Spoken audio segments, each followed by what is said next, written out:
ओम शांति। आज 13 मई 2025 के बाबा के अनमोल मधुर महावाक्य सुनेंगे। आज की मुरली में बाबा हम बच्चों को पुनः स्मृति दिलाते हैं कि बच्चे, तुम्हें कभी कोई देहधारी को याद नहीं करना है, यही पुरुषार्थ है। और विदेही बाप को सदा याद रखना है। जितना विदेही बाप के साथ हमारी प्रीत होगी, याद होगी, उतना ही अंग अंग शीतल हो जाएंगे। साथ ही साथ बाबा कहे, तुम बच्चे दैवी कुल की आत्माएं हो। तुम पुनः दैवी कुल में जाने का पुरुषार्थ कर रहे हो। तो पुरुषार्थ कौन सा है? तुम्हारा पुरुषार्थ है यह बेहद की वैराग्य वृत्ति इस पुरानी दुनिया से स्वतः हो जाती है। साथ ही साथ बाबा कहे, तुम बच्चों की बुद्धि हद से निकल बेहद में चली जाएगी। शिवालय में जाने का पुरुषार्थ कर रहे हैं, अर्थात पूरा पावन फूल बनना है। ऐसी कोई भी आसुरी चलन स्वयं में नहीं होंगी। और उसके लिए बाबा कहे, रोज अपना पोतामेल देखना है कि आज के दिन हमसे कोई आसुरी कर्म तो नहीं हुआ। बाबा को सच सुनाया, कभी कोई बात छिपाई तो नहीं। वो आत्माएं दैवी कुल में जाने के योग्य है। तो सुनते हैं आज के बाबा के अनमोल मधुर महावाक्य। ओम शांति। मीठे बच्चे, अनेक देहधारियों से प्रीत निकाल एक विदेही बाप को याद करो तो तुम्हारा सब अंग शीतल हो जाएगा। आज की मुरली से प्रश्न है, जो दैवी कुल की आत्माएं हैं उनकी निशानी क्या होगी? उत्तर, दैवी कुल वाली आत्माओं को इस पुरानी दुनिया से सहज ही वैराग्य होगा। दूसरा, उनकी बुद्धि बेहद में होगी। शिवालय में चलने के लिए वह पावन फूल बनने का पुरुषार्थ करेंगे। तीसरा, कोई आसुरी चलन नहीं चलेंगे। चौथा, अपना पोतामेल रखेंगे कि कोई आसुरी कर्म तो नहीं हुआ। बाप को सच सुनाएंगे, कुछ भी छिपाएंगे नहीं। आज की मुरली से पहले गीत बजा है, न वह हमसे जुदा होंगे, न उल्फत दिल से निकलेगी। ओम शांति। अभी यह है बेहद की बातें, हद की बातें सब निकल जाती।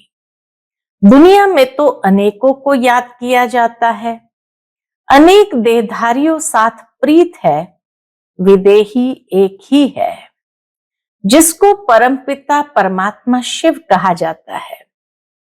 तुम्हें अब उनके साथ ही बुद्धि का योग जोड़ना है, कोई देहधारी को याद नहीं करना है। ब्राह्मण आदि खिलाना ये सब हुई कलयुगी रस्म रिवाज। ब्राह्मणों को खिलाना, बाबा कहे, ये सब कलयुग की रस्म रिवाज। वहां की रस्म रिवाज और यहाँ की रस्म रिवाज बिल्कुल अलग है। यहाँ कोई भी देहधारी को याद नहीं करना है। जब तक वह अवस्था आए तब तक पुरुषार्थ चलता रहता है। हमारा पुरुषार्थ ही है एक विदेही बाप को सदा याद रखना, देहधारियों को याद नहीं करना। बाप कहते, जितना हो सके पुरानी दुनिया के जो भी होकर के गए हैं या जो है उन सबको भूल जाना। सारा दिन बुद्धि में यही चले, किसको क्या समझाना है, सबको बताना है कि आकर वर्ल्ड के पास्ट प्रेजेंट फ्यूचर को समझे। जिसको कोई भी नहीं जानते, वर्ल्ड के पास्ट प्रेजेंट फ्यूचर को समझो, जिसको कोई भी नहीं जानते। पास्ट अर्थात कब से शुरू हुई ये दुनिया, कब से शुरू हुई। प्रेजेंट अब क्या है? शुरू हुई है सतयुग से, तो सतयुग से लेकर अभी तक और फ्यूचर क्या होना है, दुनिया बिल्कुल नहीं जानती। तुम बच्चे जानते हो, इसलिए चित्र आदि बनाते हो। यह है बड़ा बेहद का नाटक। वह झूठे हद के नाटक तो बहुत बनाते हैं। स्टोरी बनाने वाले अलग होते हैं और नाटक की सीनरी बनाने वाले दूसरे होते हैं। एक होते स्क्रिप्ट राइटर, एक होते हैं सारे तैयारी करने वाले। तो बाबा के स्टोरी बनाने वाले अलग होते हैं और नाटक की सीनरी बनाने वाले दूसरे होते हैं। यह सारा राज अभी तुम्हारी बुद्धि में है। अभी जो कुछ देखते हो वह नहीं रहेगा, विनाश हो जाएगा। तो तुमको सतयुगी नई दुनिया की सीनरी बहुत अच्छी दिखलानी पड़े।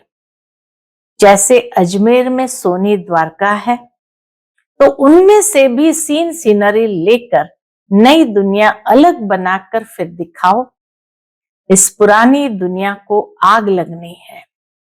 इनका भी नक्शा तो है ना, और यह नई दुनिया इमर्ज हो रही है। ऐसे ऐसे ख्याल कर अच्छी रीति बनाना चाहिए। यह तो तुम समझते हो। इस समय मनुष्य की बिल्कुल है जैसे पत्थर बुद्धि। कितना तुम समझाते हो, फिर भी बुद्धि में बैठता नहीं है।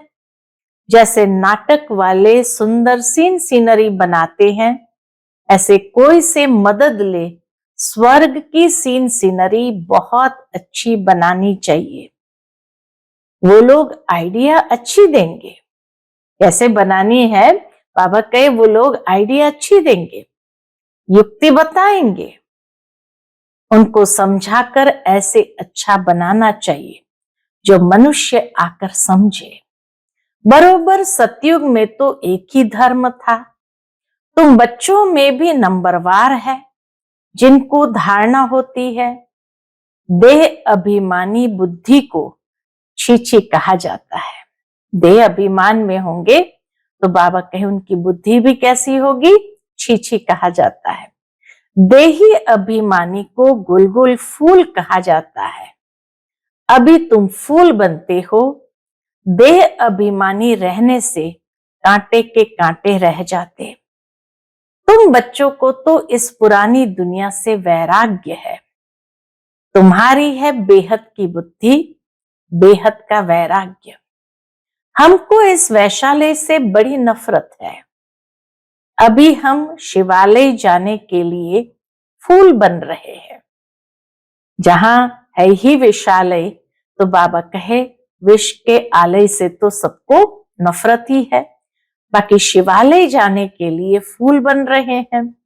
बनते बनते भी अगर कोई ऐसी खराब चलन चलते हैं तो समझा जाता है इनमें अभी भूत की प्रवेशता है।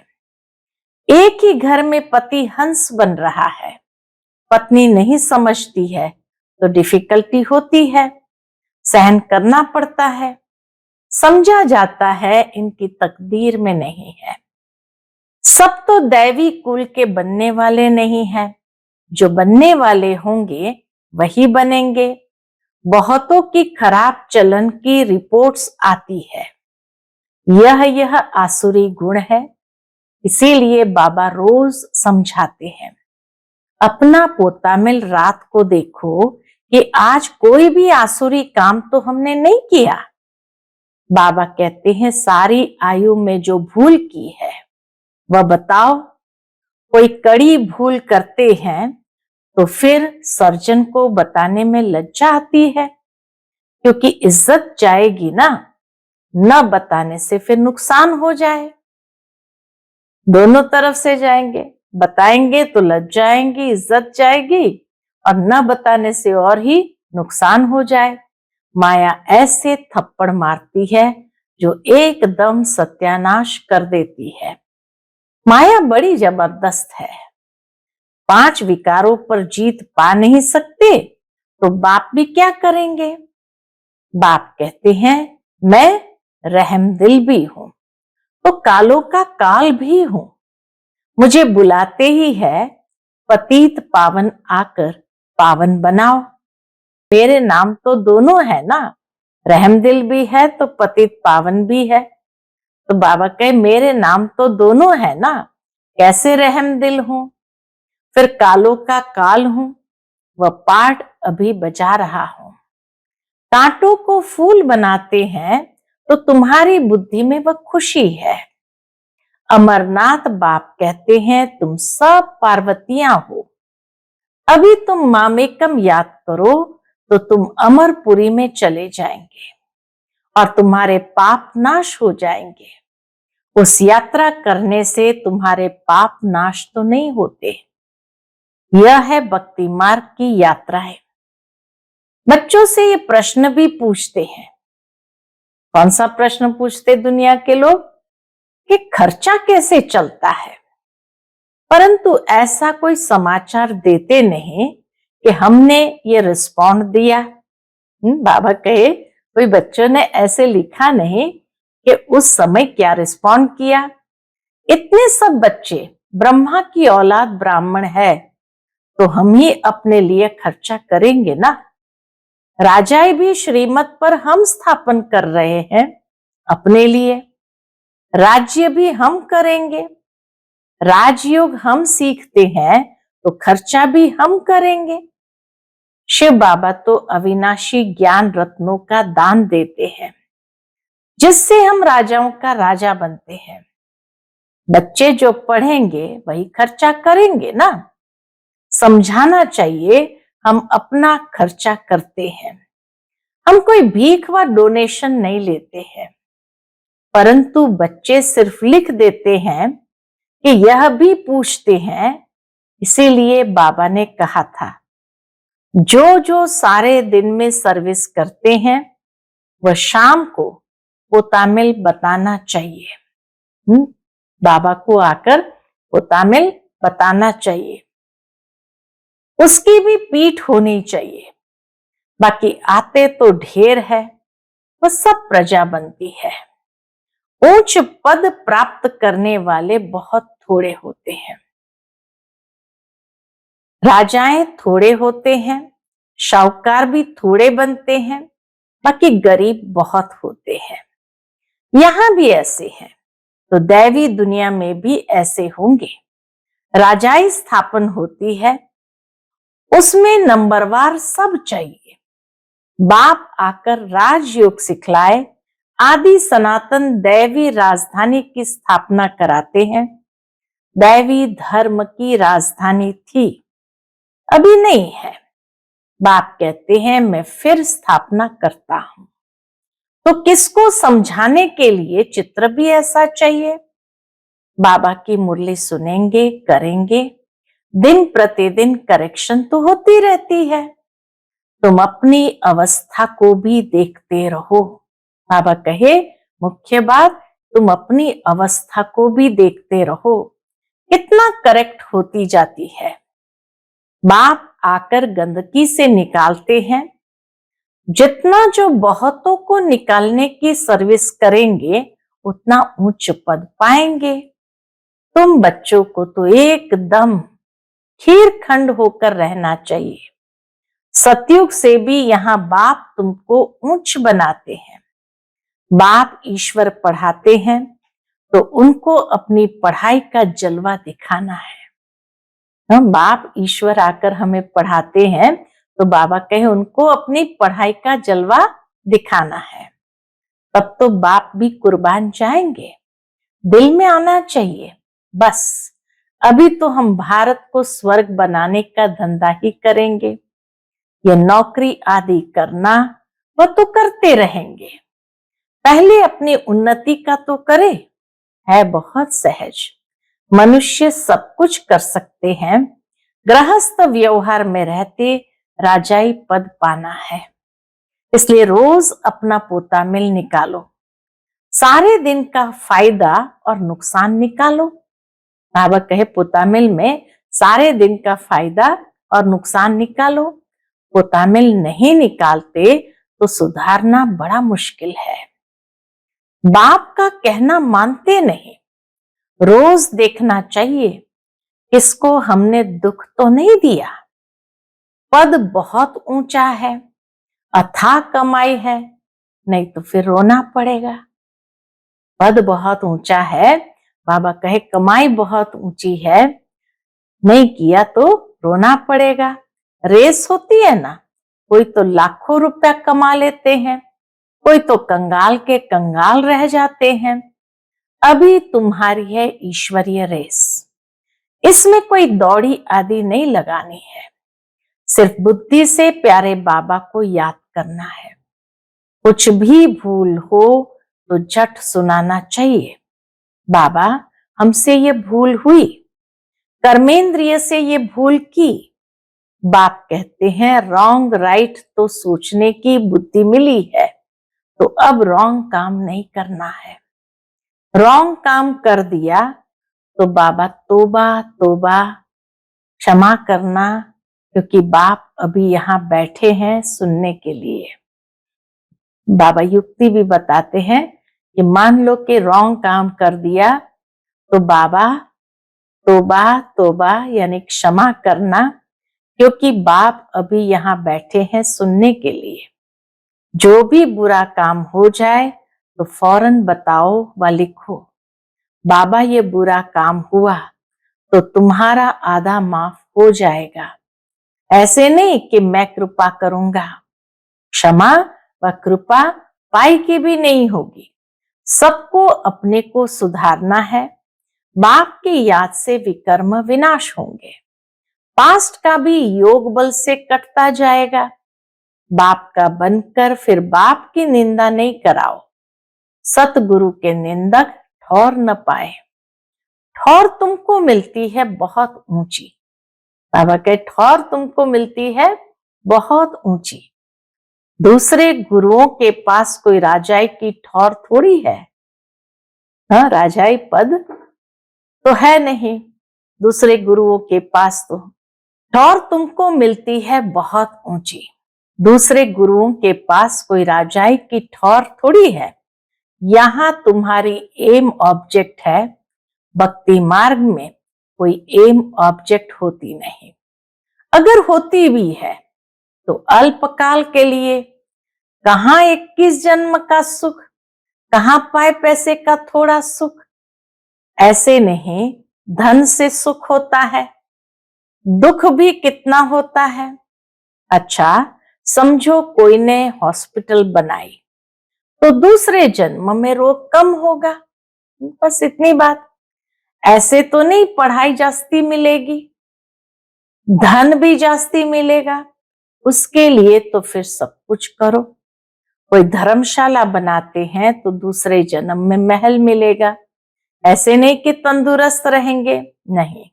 तो बाप कितनी बातें समझाते हैं, कोई तो अच्छी रीति समझकर समझाते हैं, कोई तो समझते ही नहीं है। तो रोज पोतामिल निकालो, आज क्या पाप किया, इस बात में फेल हुआ। बाप राय देंगे तो ऐसा काम नहीं करना चाहिए। तुम जानते हो हम तो अब स्वर्ग में जाते हैं, बच्चों को खुशी का पारा नहीं चढ़ता है। बाबा को कितनी खुशी है, मैं बूढ़ा हूं, ये शरीर छोड़कर हम प्रिंस बनने वाला हूं। नशा रहता था साकार बाबा को। तुम भी पढ़ते हो तो खुशी का पारा चढ़ना चाहिए, परंतु बाप को याद ही नहीं करते हैं। बाप कितना सहज समझाते हैं, वह अंग्रेजी आदि पढ़ने में माथा कितना खराब होता है, बहुत डिफिकल्टी होती है। ये तो बहुत सहज है। दुनिया में जो लैंग्वेजेस सीखते हैं, कोई इंग्लिश सीखते हैं, कोई स्पेनिश सीखते हैं, कोई फ्रेंच सीखते हैं, तो बाबा के कितना माथा मारना पड़ता है उस पढ़ाई में। ये तो बहुत सहज है। इस रूहानी पढ़ाई से तुम शीतल बन जाते हो। इसमें तो सिर्फ बाप को याद करते रहो तो एकदम शीतल अंग हो जाएंगे। शरीर तो तुमको है ना, शिव बाबा को तो शरीर नहीं है, अंग है श्री कृष्ण को। उनके अंग तो शीतल है ही, इसलिए उनका नाम रख दिया है।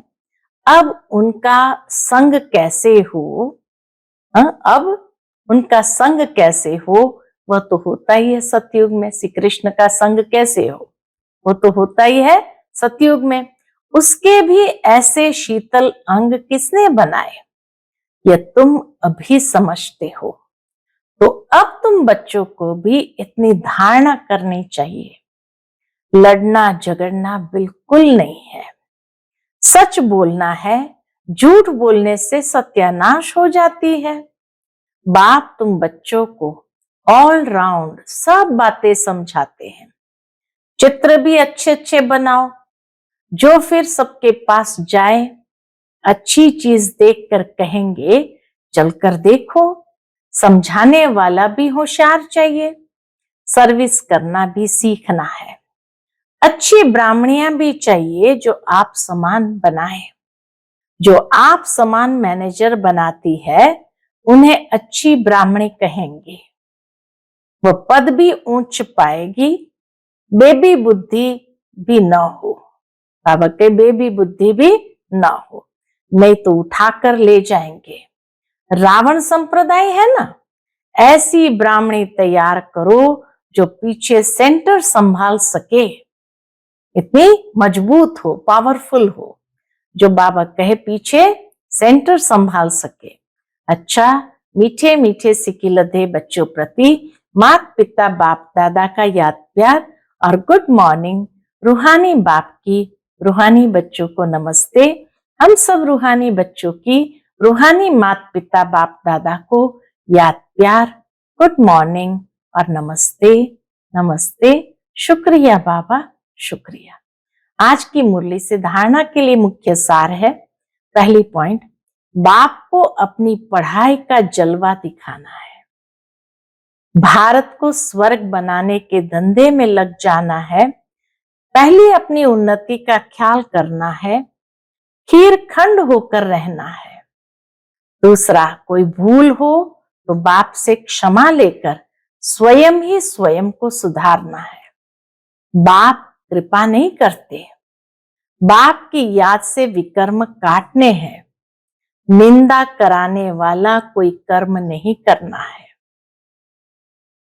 आज का बाप दादा का मधुर वरदान हम बच्चों के प्रति है, नॉलेजफुल की विशेषता द्वारा संस्कारों के टक्कर से बचने वाले कमल पुष्प समान न्यारे व साक्षी भव।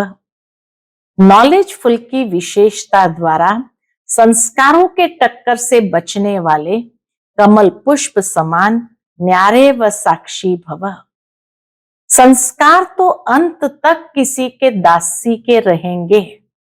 संस्कार तो अंत तक किसी के दासी के रहेंगे, किसी के राजा के। संस्कार बदल जाए ये इंतजार नहीं करो, लेकिन मेरे ऊपर किसी का प्रभाव न हो, क्योंकि एक तो हर एक के संस्कार भिन्न है, दूसरा माया का भी रूप बनकर आते हैं। इसलिए कोई भी बात का फैसला मर्यादा की लकीर के अंदर रहकर करो। भिन्न भिन्न संस्कार होते हुए भी टक्कर न हो, इसके लिए नॉलेजफुल बन, कमल पुष्प समान न्यारे व साक्षी रहो। आज का स्लोगन है, हठ व मेहनत करने के बजाय रमणीकता से पुरुषार्थ करो। हठ व मेहनत करने के बजाय रमणीकता से पुरुषार्थ करो। आज का व्यक्त इशारा, रूहानी रॉयल्टी और प्यूरिटी की पर्सनालिटी धारण करो। पवित्रता सुख शांति की जननी है। जहां पवित्रता है वहां दुख शांति आ नहीं सकती। तो चेक करो, सदा सुख की शैया पर आराम से अर्थात शांत स्वरूप में विराजमान रहते हो। अंदर क्यों, क्या और कैसे की उलझन होती है, या इस उलझन से परे सुख स्वरूप स्थिति रहती है। अच्छा, ओम शांति।